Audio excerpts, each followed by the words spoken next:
What's good YouTube, Ben here, welcome to the next video on the channel. In this one, I'm going to give you my next Steel Path viable build on Warframe. This is going to be for Phantasma Prime. Let's get into this.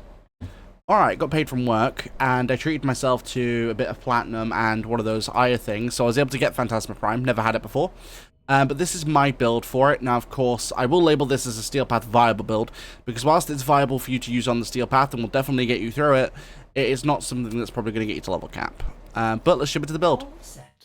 So, the unique trait of this weapon is an alternate fire charges a plasma bomb that releases 5 seeker projectiles on explosion, plus 4 magazine size when wielded by Revenant. So, of course, if you wield this with Revenant, it is going to be a little bit better. I took a mod off last night because I was opening a Riven. Whoopsie. Let's pop that back on. Alright, so we're running Prime Point Blank for 165% damage. Now, I'm not too sure why this gun classifies as a shotgun, but it does, so shotgun mods. Galvanized Savvy for 80% status chance and on kill, plus 40% direct damage per status type effect in the target for 20 seconds, stacks up to 2 times. Galvanized Health for 110% multi-shot and on kill, plus 30% multi-shot for 20 seconds, stacks up to 4 times. Ravage for 60% critical damage. Critical Deceleration for 200% critical chance and negative 20% fire rate. Toxic Barrage for 60% toxin and 60% status chance. Rigid Blast for 60% cold and 60% status chance. And Blaze for 60% damage and 60% heat, along with Galvanized Acceleration for plus 30% projectile speed and plus 30% beam range, and on kill plus 30% projectile speed and 30% beam range for 10 seconds, stacks up to 2 times. And we're running Primary Merciless in the Arcane slot, so at rank 5, on kill plus 30% damage for 4 seconds, stacks up to 12 times, plus 30% reload speed. So, we're going for a critical status mix build. Out of all the testing I did with this weapon, this definitely seems like the build that worked most for me. Of course, if you have any build suggestions, let me know in the comments down below. But it's got 33% critical chance, which doesn't seem like a lot. But with this weapon, critical chance doesn't mean anything. You'll see as we get into the actual gameplay. Along with a 3 times critical damage multiplier, 66.6% status, which is pretty decent. We've also got radiation, which is innate on this weapon. It comes with radiation naturally, along with some heat to help cut through armor and viral to cut through health. But you'll see as we go through that this weapon does a lot more than you think it does as it pertains to anything. It's kind of hard to explain.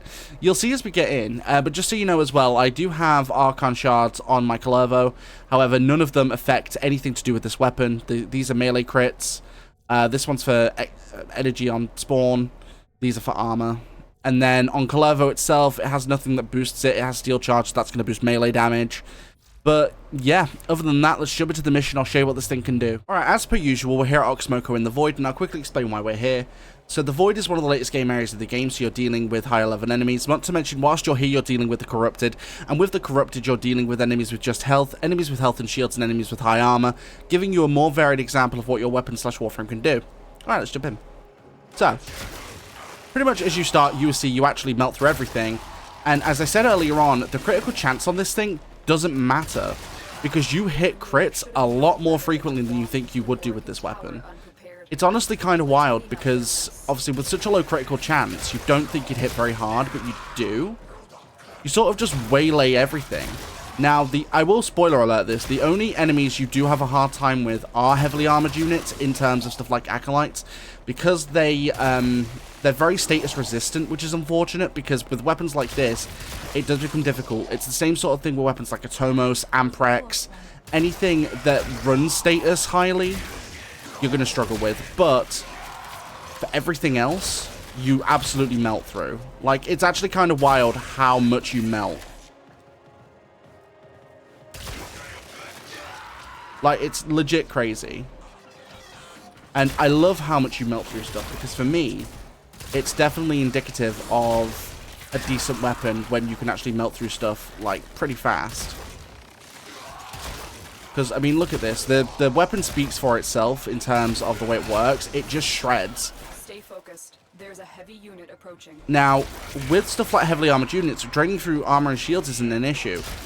But you'll understand when some pop up how slow it can be. But to be fair, the only one that's a real problem is Acolytes. That's the only thing. Acolytes are the only one that are an actual issue. Everything else is not too bad at all.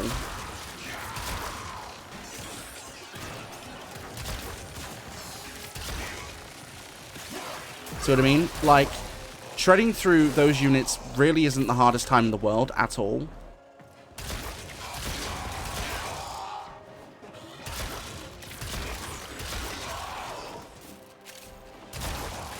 I'm also not used to my gameplay being this smooth.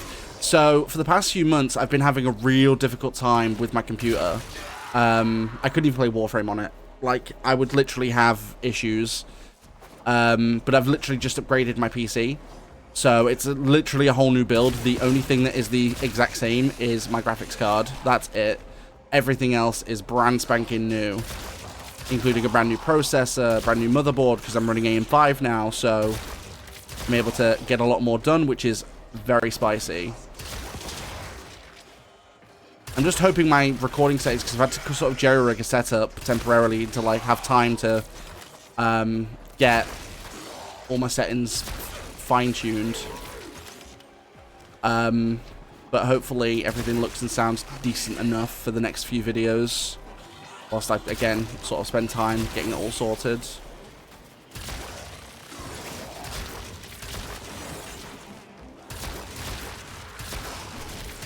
Yeah, as you can see, like, shredding through Eximuses isn't the worst experience in the world. Like I said, it can be slightly slow depending on the Eximus, but generally speaking, you're fine. With this weapon, I would also highly recommend running a pet or a companion that has a way to get ammo, because this weapon can run out of ammo really fast.